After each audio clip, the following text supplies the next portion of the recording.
Hey guys, hope you're doing well. Today I thought that I would film my top 10 beauty finds of the year so far. We are now halfway through 2015. I don't know where this year has gone. At the risk of sounding like a massive cliche, it has just completely whizzed by. It doesn't seem that long ago at all that I was filming my 14 beauty discoveries of 2014. But because I don't do monthly favourites, it's not very often that I actually get to sit down and talk through beauty products that I've just really been enjoying using and that I think deserve a mention. So I'm literally just going to pick stuff up really randomly. The first one is this. This is the Max Factor Cream Puff Blush in the shade Nude Mauve. If you've been watching my channel or reading my blog for a little while now, then you will have heard me talk about this 1,000 times before. It reminds me a lot of the Hourglass Ambient Lighting Blusher in Mood Exposure. I went to go and pick that up quite recently, and as I was swatching it, it just looked identical, so I didn't actually go and buy that in the end because I think that's £28 compared to this, which is £8.99 or something ridiculous. It just adds such a nice glow, a lot of warmth to the skin. This is my favourite colour in the range, but they do have a lot of kind of pinky, sheeny colours and also a quite nice berry colour as well that if you have darker skin tones I could imagine would look so lovely on you. This is perfect if you have fair skin as I do because it just really warms the skin up. It adds a bit of glow, a bit of radiance without just looking like you've kind of caked on the shimmer. And for £8.99 I really don't think that you can go too far wrong. I absolutely love these, and if ever there is a 3 for 2 on Boots, which there always are, I don't know when the next one is going to be on, but I would recommend getting a couple of these if you haven't already. Sticking with the same sort of theme, and I just had to mention the Topshop Glow highlighter. This is in the shade Polished and it's one of their little pot kind of cream highlighters. I didn't use highlighter at all really until I first bought this one. I think all the highlighters that I'd used before this had always been powders, and for me they just look really cakey on the skin. I did used to use Topshop's Moonbeam, I think it was called, or Sunbeam, and that I didn't really get on with it that well. It was quite yellow on the skin and it just kind of looked like I caked on a little bit of yellow shimmer, and it didn't look flattering at all, especially in natural sunlight. This, however, is absolutely gorgeous. It's this really pretty champagne-y highlight. Just brought kind of across the top of the cheekbones and blended a little bit in a C shape, I guess, around the eye. It just looks so flattering as it goes on through the day as well. It sort of blends with the natural oils in the skin. I find it doesn't look like it's just sitting on top. It actually starts to blend in with it and make it look like your skin's got this really fresh and radiant glow to it naturally. Moving on to something a little bit more expensive, and I've got the Kevyn Aucoin Sensual Skin Enhancer.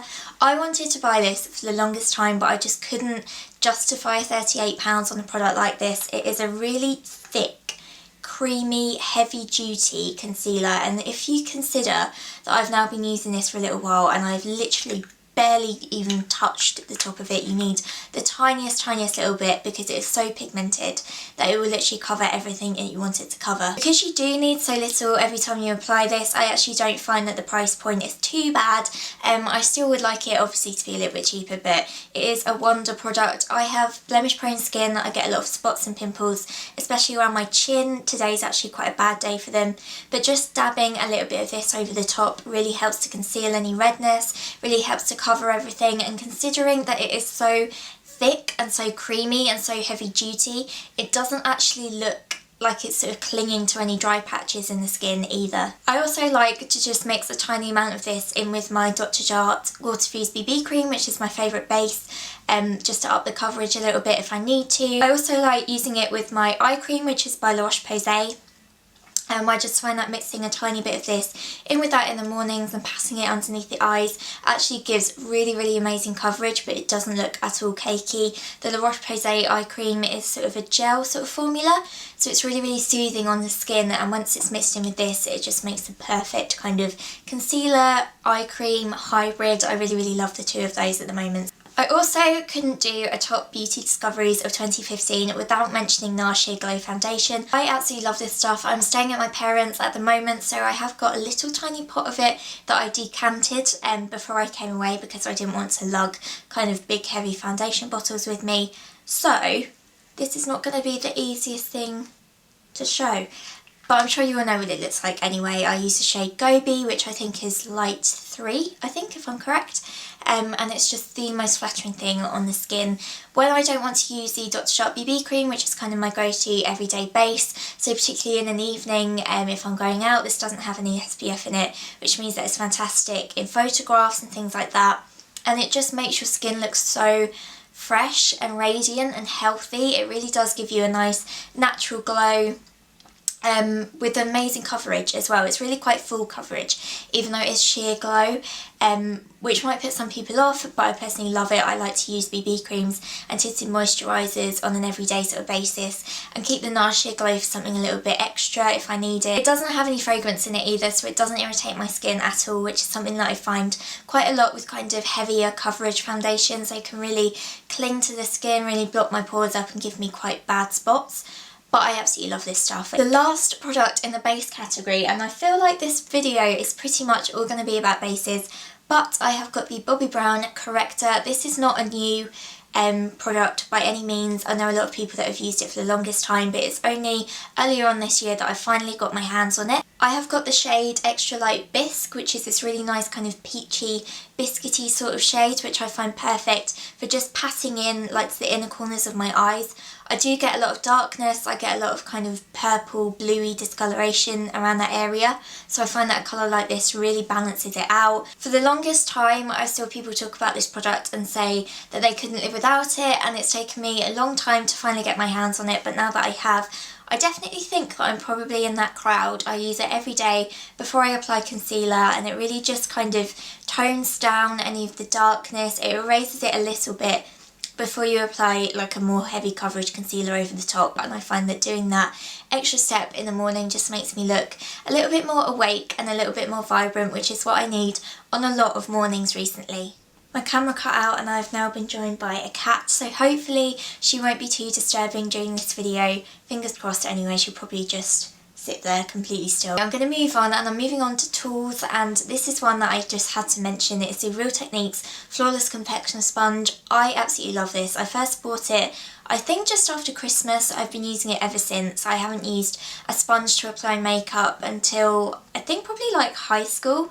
When you used to get those like little triangle disposable sponges from Boots in the big packets.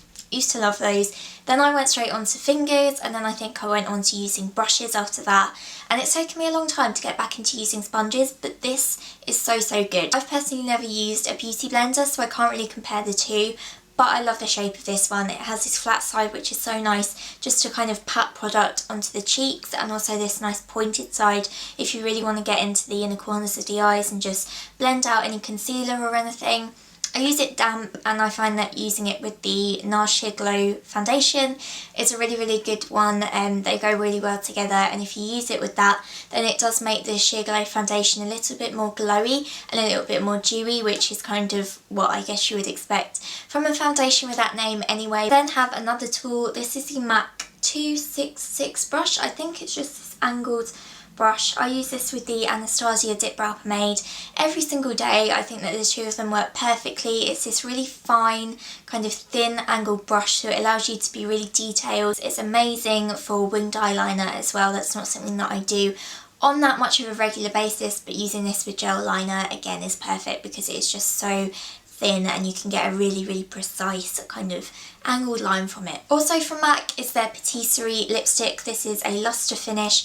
I wanted this for the longest time, and I think that I've pretty much used it every single day since I got it. It is the perfect sort of pinky, browny, nudey colour. It's not too pink, it's not too brown. It sits really nicely in the middle, and it's super flattering. Because it is a Lustre finish, it does have a tiny little bit of shimmer running through it. It's not particularly detectable on the lips, but it can look a little bit sheeny and a little bit glossy.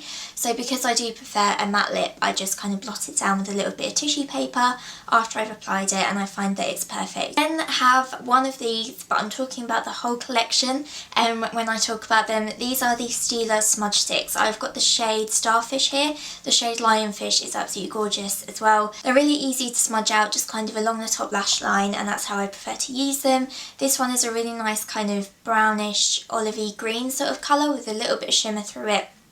as well. So if I'm going out in the evening, I want to do a little bit more of a sort of smoky eye look, then this is absolutely perfect. They are waterproof as far as I know. Yes, Smudge Stick waterproof eyeliner. And they literally don't budge through the day, so that's a big thumbs up from me. I absolutely love these. Last but not least, it's a little bit of a strange mention, but it's one that I couldn't do this video without. It is the Braun Silk Epil 7 Epilator.